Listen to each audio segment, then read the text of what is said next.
Hello everyone, today I'm joined by Josh Padley. So this is Saturday, we're on the 14th. 14th, yeah. So next Saturday you go to Wembley to watch Mark Chamberlain. For most people, this has come out of nowhere. You've come out of nowhere, like most boxing fans won't know you. How does it feel when you got that call saying, look, you're going to be on this card?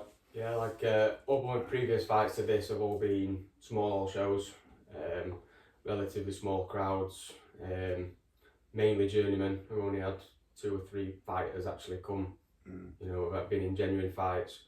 So this is a massive step up, complete other end of the spectrum on the fights, from, like you say, the small shows to probably the biggest UK venue there is at Wembley. So how quick did you accept the fight? Straight away, or do you have to think about it? Within a few hours, the initial offer that we got, it was the opportunity you couldn't turn down. You know what I mean? This is what every boxing guy wants. This is the end goal sort of thing. So for a phone call to say, do you want to box in Wembley at 12-week notice as well, it was obviously the task at hand is no small task. Don't get me wrong, Mark Chamberlain's a good fighter, but given the opportunity, this is what you're in boxing for. So what's the biggest venue you boxed at so far, and who was the best opponent you faced? As a professional, probably the biggest venue that I've boxed in is probably, I'd say Bolton's suite thing there, Bolton's in the football ground, at the old MTK shows. What was that all about, 1,000? Probably somewhere around that. So if you times that by 96, it's gonna be some atmosphere in there. And to be honest, I'm not a big football fan or anything like that. So I'm not one of these who've been to loads of stadiums and stuff and been in there. And we went to watch, just before the fight got announced, we went to watch Burner Boy at West Ham Stadium, and I can remember being in there looking around thinking, I'm going to be in the middle of one of these. You're on pitch fighting, with everybody obviously in there. So it's I'm looking forward to it. So 12 weeks out, you get the call, you take the fight. How do you feel 12 weeks out? Are you nervous, excited? How do you feel as opposed to now a week out? Like, what's the difference? I'm excited. It's still the same. I try not to let myself get worked up about it. I try, once I'm not in the gym, I don't think about boxing, because you can do your own heading about it. I try to think about other stuff other than boxing. A lot of time as well, when people want conversations and that, I sort of shut it down. I don't, because you get your adrenaline pumping, and I feel that's when your nerves start coming best. So, I keep quite chilled about it, and just take it as another fight, another day. What are you more nervous about? Because I remember I was meant to box at Millennium Stadium, Cardiff. Yeah. It never happened because the show ran out of time. It was a Josh show for Cardiff and it ran out of time. I went out pre-fight and I looked round, and I was boxing a fellow who was I think he was 4-0. And as soon as I went out, I looked round and thought, I'm not bothered about the kid who was 4-0. I'm bothered about walking out from there. What are you more, like Mark Chamberlain, world-class talent? Yeah. But what are you more, is Chamberlain a bigger worry, or is walking to the ring in front of all these people a worry? What, as you as a person, what are you like as a person? I mean, when you're in the ring, that's what you train for, and that's what you've done thousands of times throughout the year. So, and I always think, no matter what nerves you get, once you get in there, the nerves go every time. So I always, even if I think if you're getting a few nerves, I think as soon as I get in that ring, they're gone anyway. Yeah. So I can sort of bring myself down the nerves on that side. The things that probably a little bit nervous to me is like the press conferences and stuff. That's what you don't get. Is this the first ever proper fight you've done? First ever. So the day before, obviously, we went down to. We only found out the day before we got the fight. The initial press conference. Yeah, it was. I think it was like a Wednesday night or something. They rang us saying, "Do you want the fight?" Blah blah blah. Yeah, we want it. Right, you need to be in London tomorrow. So I've gone from having no press conference experience whatsoever, not any real media training or anything, to then being sat on a stage with AJ behind me, Daniel Bar behind me, a lot of the Britain's best boxers behind me, and I'm thinking, gee, that's what we're quite nervous. I can remember being sat there thinking, like, looking around, daydreaming almost, not listening to what the guy was saying. I'm thinking, I need to snap back into it because he's going to ask me a question. I'm going to be like, what did you say, mate? I'm in the world of my own. So that's probably the most nervous thing, because let's say you don't get stacks of experience on that, and I haven't been involved in a lot of shows like that. So what day do you go down next week? Are you down Monday? But down Monday next week, there's what have you got on? What's your schedule looking like next week? It's looking like Monday, bit of a media day with a few interviews. We've got Tuesday, grand arrivals. Grand arrivals. Unsure what that entails just yet. Didn't know they did that in England. No, well, this time now, Riyadh season, this is grand arrivals. I think Wednesday is media workout, again, so that'll be a first for me. Thursday is the press conference, Friday is the weigh-in, Saturday showtime. That's a long week, isn't it? Long week. So what preparation have you got in order? Like, are you taking your own food? Are you taking the fridge? What are you doing? Well, yeah, I'm gonna pre-do all my meals, so do some Sunday night, some Monday morning before we set off for the later on in the week. But again, all this is new to me. I've never had a nutritionist, but obviously this fight with the size of the fight, I've put everything in place and got my nutritionist, and it's crazy to know that the differences they make compared to not having one to having one. I would say that's a big difference. So for you, with Chamberlain, do you think that is like the biggest difference between like these kids on the small hall and like he's got all this team in place? I noticed that when I started watching the big names, I'd turn up fight week, and it was me, my mate, and just me and my mate. So, and then they've got entourage, got a physio, they've got a nutritionist. And you're like, wow, what's going off here? So do you feel the difference this camp in terms of having all this full team? Definitely, yeah. Like I say, I've been full time for 8 weeks this camp, training twice a day, so that's a massive difference. And like I say, I've had physios, I've had strength and conditioning, I've had nutritionists. So the difference compared to being on the small hall shows is a big thing. So if I would to have any advice for anybody who does it, definitely put yourself in a position what they're doing. If you do get a big show, if you are a small hall show fighter like myself, and you do get a shot at a big TV, do what they're doing, because these little percentages are going to add up in the long run, and they're doing it. So don't give yourself a disadvantage on it. So let's just say this version of you next Saturday fights the version of you that beat Jimmy first essentially every title. Are you a completely different fighter? Would you say you're completely fitter, stronger, everything? 100%, yeah. 100%, yeah. Like I say, Jimmy first, I took 2 weeks off for Jimmy first. But the second 2 weeks off, your last week, you don't do masses of training, do you? You're coming down, you're getting ready. So I only had really 1 week where I was doing extra training for that camp. So it is a massive difference. But obviously the level of opposition is massive as well. So another difference with this show, ticket sales non-existent. Have to sell any, or not have to sell, but have you sold any? Or non-existent. So originally I was meant to get a £5,000 incentive to sell them tickets.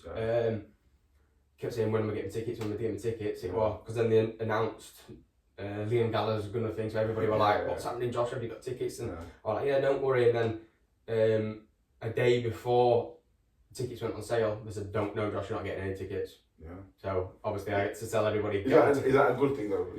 I mean, nice? it's less pressure on me of selling tickets, because the tickets were going to go anyway, because everybody obviously wanted to come. It's from, like say, from going from small hall to then fighting at Wembley. Everybody's buzzing for it, but again, less pressure. But it means that the people that have come are scattered throughout Wembley, which is a bit shit. And then after about 2 weeks, they did say, "Oh, do you want your tickets?" Oh, really? Yeah. So obviously, once the initial everybody getting tickets had died down, they said, "Yeah, you can have your tickets," but obviously everybody bought them by then. So, have you noticed any difference in terms of going around Donny, or have you noticed any difference yet? Or I were in Aldi the other day, and someone went, "Are you going to do him then?" cashier guy. So I'm going to put it in family group chats, and someone in Aldi's just noticed me. So is that the first time you've ever been noticed out and about? Come by probably a complete random, at shows and stuff. But that like out in the wild, in the wild. Aldi Kirksandall, He says, "I've seen you on Facebook," so I was like, "Yeah, man, I'm gonna knock him out." So moving forward now with the actual fight, have you seen all those prediction videos? Who's going to win? Joshua Dubois, Shearer, Denny, Chamberlain, Padley. How do you feel when you say one's going to pick Chamberlain? I don't think I've seen a few people that I know obviously comment on YouTube and stuff, but I am a massive underdog on this one. How does that make you feel? Good, or no pressure, or? It's no pressure. I think there's a lot more pressure on Mark Chamberlain than there is Josh Padley, because everybody's wrote Josh Padley off before I've even got in the ring. Again, he's he's obviously been in the limelight a lot longer, so people know what to expect from him, where they don't really know what to expect from me. They look on my record, obviously there's mainly journeyman and then obviously a couple of 50-50 fights, but so he's going to be a massive I'm going to be a massive underdog compared to him, but I'm confident. I know this is my world title shot, as if you want, because obviously I go to win this, then I'm going to get my deal and stuff like that, and I'll probably be able to progress as a full-time athlete going past this, so big opportunity for me. So obviously he's the big favourite. When the fight got made, for me, the interesting thing were Chamberlain at 135, must be tight. The fight is now at 140 though. Yeah, so we didn't get an option on that. I think it was 4 weeks out, we got a phone call, Mark can't make 135. Did you feel at that point, did you feel a bit like, that was like a big factor, so taking the fight, thinking it was obviously, there were no hiding the fact that at the press conference 12 weeks ago, he looked twice the size, didn't he? He was twice the size of me. Yeah. I can remember being stood backstage with him thinking, he's a big lad, yeah, you know what I mean, for God. He did have tall shoes on though, and I had flat shoes on, but he were a big lad, you know, you can see like the face and the neck and stuff. And I can remember stood near Warrington and the kid he's fighting. And I'm thinking, they're my size. You know what I mean? In fact, Kakachi were bigger than me, and I'm thinking, what's going on here? And I'm looking at Mark Chamberlain, and I'm thinking he should have been fighting Liam Smith or something. So I thought it's going to kill him, and I always stay around weight-ish, because obviously in case you normally get a late notice being a small fighter on the big show, so I always stay there or thereabouts. So that were a big factor, and then to be told you either take it at 140 or someone's going to replace you, even though we had contracts, even though it would be the WBC silver, it were a bit disheartening, and there were a week in negotiation where we tried to make it a catch weight, and we tried to get a rehydration clause, and essentially at the end we just said you either say yeah or we've got someone else already. Yeah. So you're just at 140 now. Yeah. How do you beat him? What have you seen? Have you watched a lot of him, or I watched enough of him? Do you watch your opponents? Yeah, I watch enough. I don't watch too much. I'll watch snippets of little fights to see what habits they do. You can't watch too much, because I think sometimes if they just come and completely change you up, and you've fixated yourself on this one image of him, and he comes completely different. So I'll look for little things, counters that I can pick off. So that's sort of what I've picked up and what we've been working on. So what you look for? Habits, basically. Habits. I like to pick up on habits that I can capitalise on, and then change the fight from that perspective. So what are you thinking? Is you're going to go early and have a go, or because he's big and use your speed, or you're going to outbox him? Definitely got a speed advantage on Chamberlain. And I know he's going to come and try and bully me. Probably use that weight that he knows. He knows that that's going to favour him. Like I say, he's seen me in person now. But I definitely think I've got that speed advantage on him. And we'll see. I do rate myself better than any of the opponents that he has fought. I know. Do you think you beat every opponent he's faced so far? I think so, yeah. I know Gavin Gwynn commented on one of my Facebook posts on my Instagram. What did you say that? I think I put something. I think on the interviews I said that he hadn't faced a proper fighter like me, and I don't think Gwynny liked that all that. He commented saying something like proper fighter, but I replied back saying styles make fights.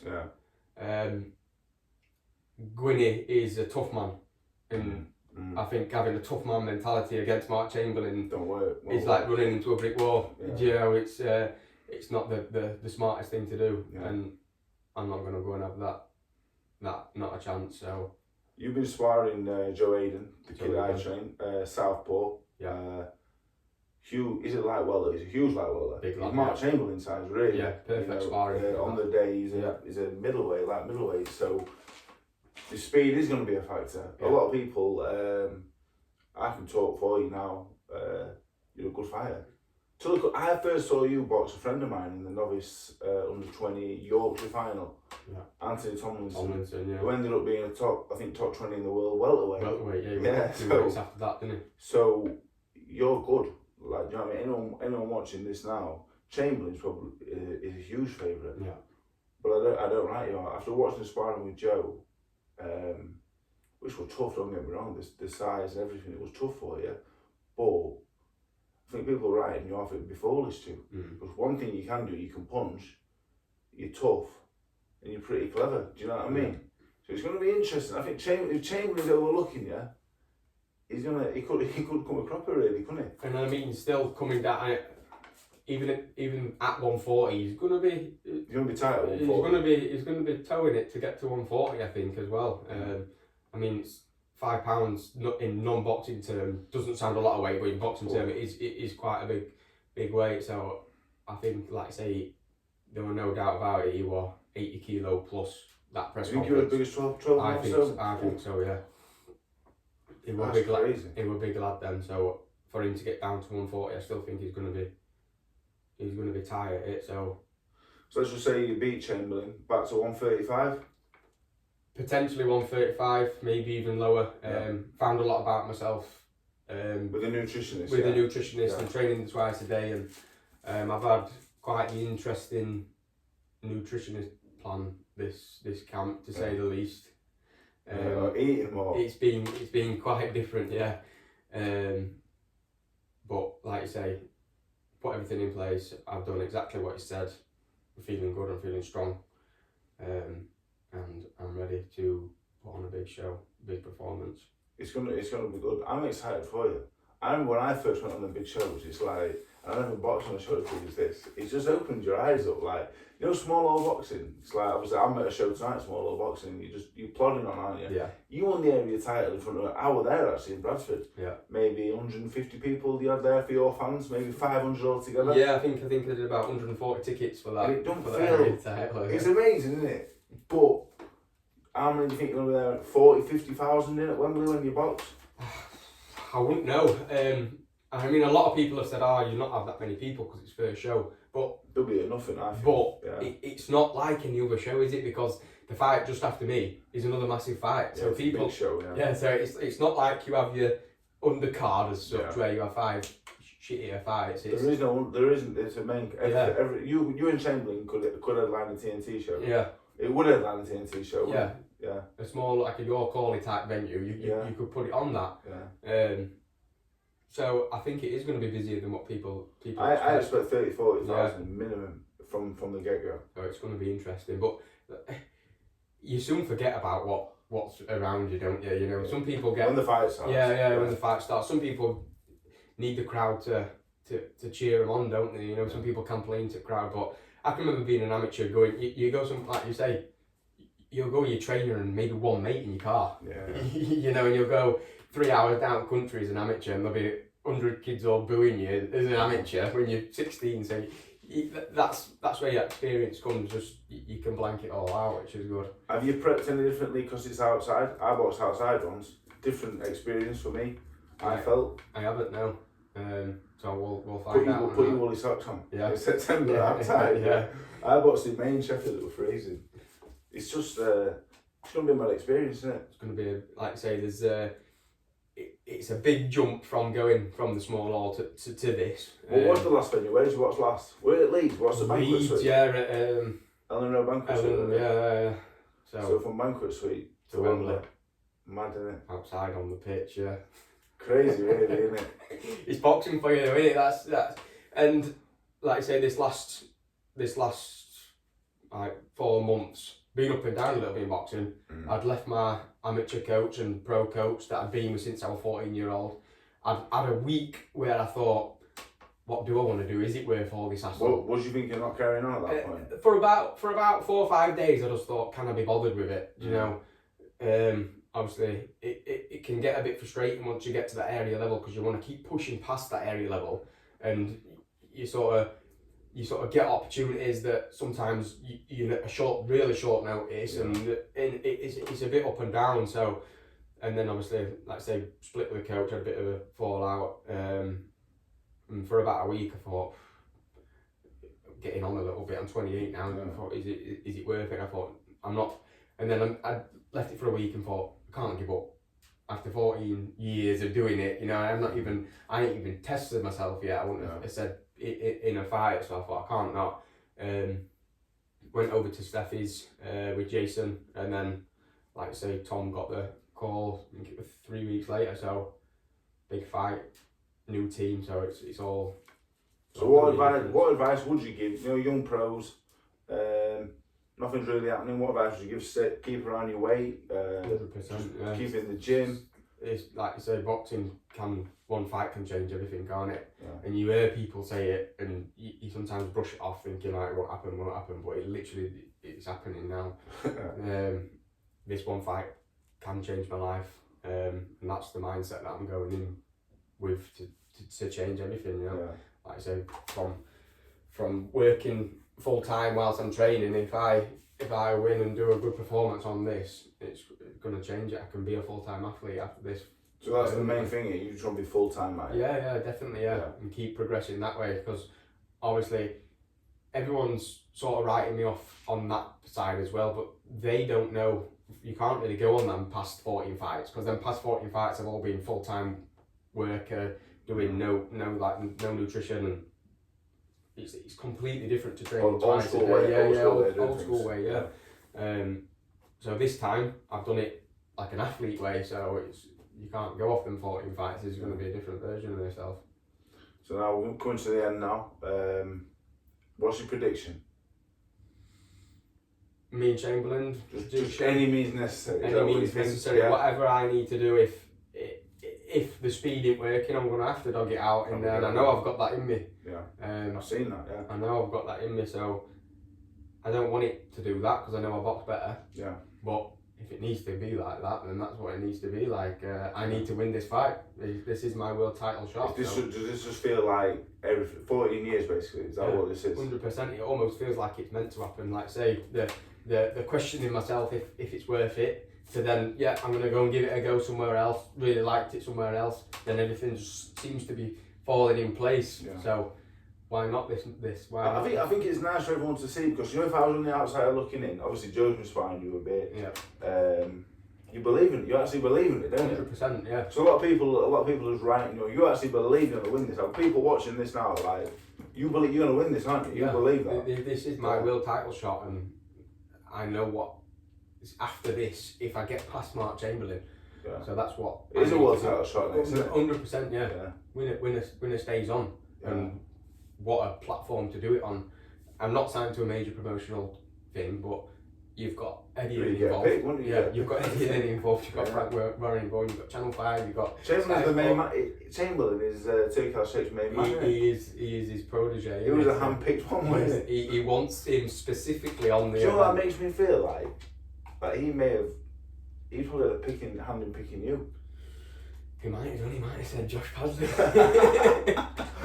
His Excellency might have said Josh Padley, so, but he'd be saying it a lot more if I win, so that is what is in my head. We're from the same town. Doncaster, yeah. And I'd never known you till I watched you box Anton. Yeah. And I thought, fuck her. Beat me, mate. But obviously, I've got to know a bit lately. Fucking nice fella. Yeah. And I really hope you do it. Thank you very much.